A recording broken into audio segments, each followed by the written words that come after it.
Nami baby. Hmm. Ah. Good man na siya. Ay! Oh, ate. Ayan guys. Ito pong pusa na to guys is ano po siya. Hindi po namin to talaga alaga.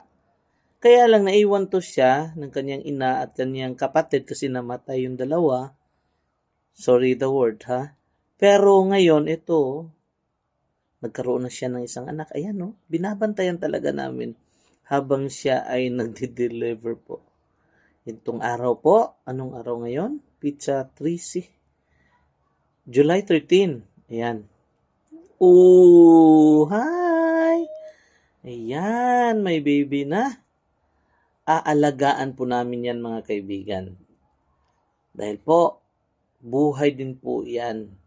Yan nga, dati ayoko ng pusa. Pero ngayon, talagang napamahal na ako sa mga to.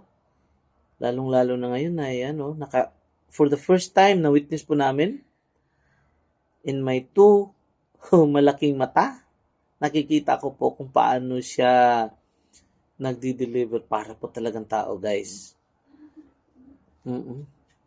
Isa lang.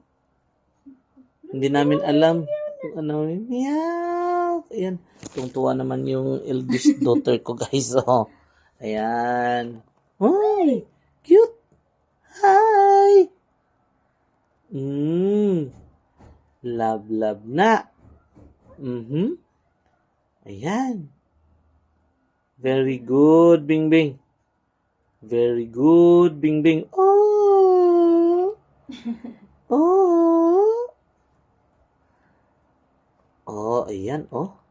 Ayan, siguro puputulin niya yung pusod, no? Ayan. Labas na. First time po talaga, guys. Gusto niya dun sa sa sofa pero itinransfer ko dito kasi yun nga para upuan po yun ng tao kaya ayan. Hala. Ming Ming. Ayan na. Oy.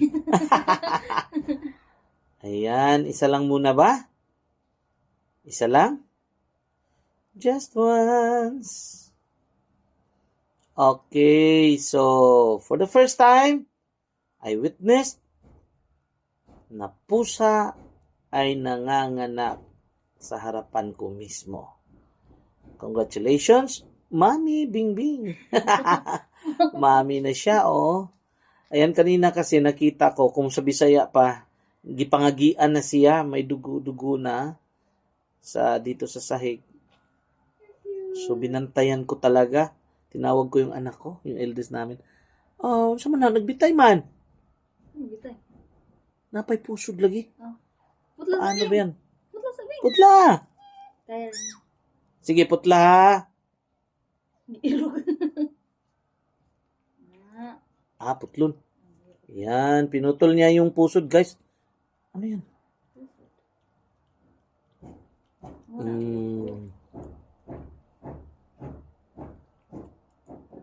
Wait, gamay ra yan. Ayan. Kujo bidaghan. Yee! Hi! Sorry sa mga kumakain, guys, ha. Happy lang po talaga kami. Ayan. One down. Oh. Oh. Oh.